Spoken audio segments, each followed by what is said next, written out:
Oh, my God. I knew that this was going to be a special day. You know what?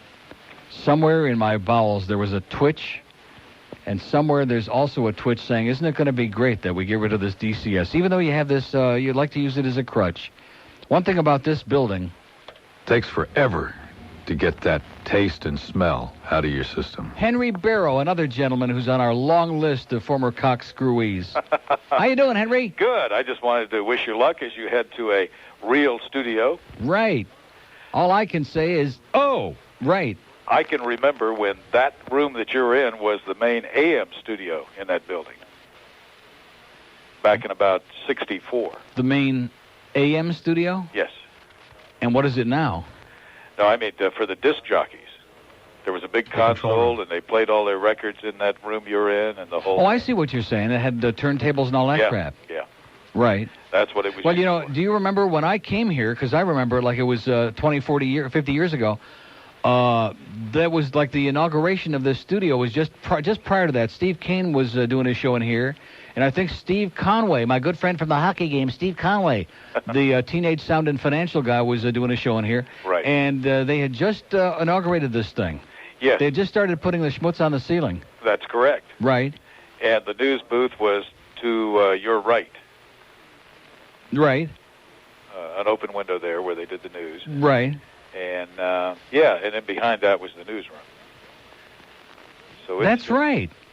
Boy, have you got a good memory for an old fart. God, I spent, at the time I left there, I had spent more than half my life in that building. Isn't that something? And I love the way they did it, too. I love that. Hey, Henry, would you like to drive the overnight news van from 2 to 5 in the morning in the middle of Liberty City in Overtown? Come on, Henry. Things like that have been done. Yeah, like Jerry Sullivan. Yes. Remember Jerry Sullivan, the former program director? He said, hey, Jerry, we got bad news and good news. The bad news is you're no longer PD. The good news is you've been promoted to drive the overnight news van from 2 to 5 in the morning.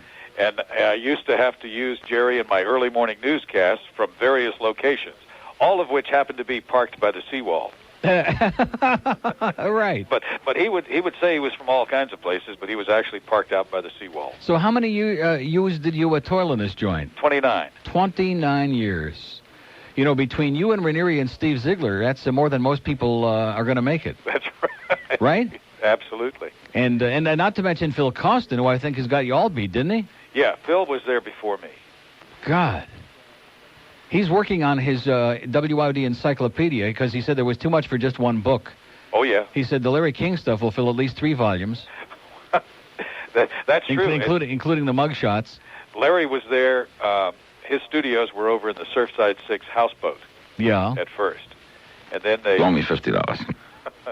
They moved him back into the building. Now, was this the famous studio where Larry put on the LP and went out to get laid? He got a call from somebody on the beach, and he went out to get laid. Miami Beach. No, that was when he was over at the Cat. Oh, that was at the Cat. Yeah. So that was on on Bay Road. Right. Oh my God, another building I've been in. So Larry King's been in all these places before me. No wonder we're catching it. Unbelievable. So how are you guys doing over there on Waxy 790? We're doing fine. We just got back from doing a week of broadcasts up at Disney World. Yeah. And had a ball up there. They had you old farts up there at Disney World? Oh, we go about twice a year. All right. Yes, from there. And we had a great time. Well, say hi to Mike and Roger and all our good friends, and congratulations on being survivors. And Ron, too. And Ron Harrison, of course. How could we leave him? How could we forget him, no matter how hard we try? Well, we all listen to you. I know that. We hear your messages.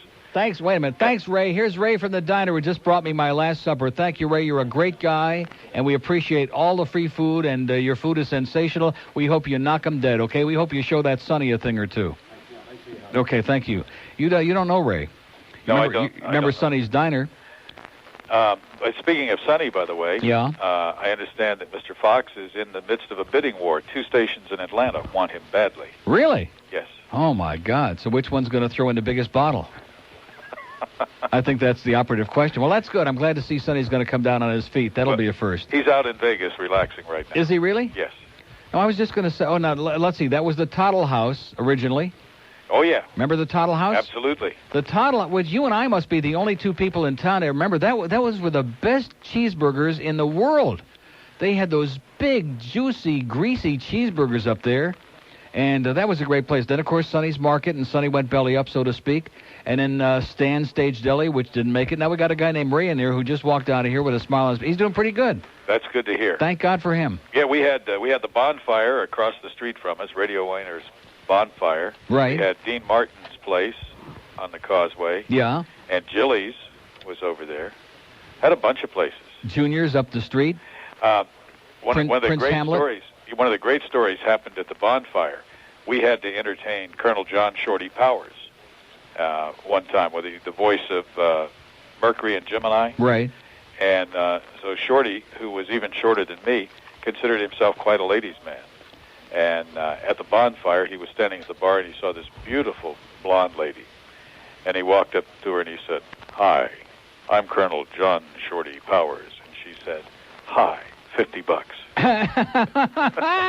Oh! Beautiful. What a typical story in this neighborhood. Yes. Henry, hang in there. Have a great life. And one of these days, you might just drop by and see a real studio. George has invited me to see that. He tells me it's state-of-the-art, all digital. I'll come by and say hello. We'd love to have you, because all the Cox people are banned. Take care, Henry. Bye, Neil. See ya. Henry Barrow, one of those great Americans.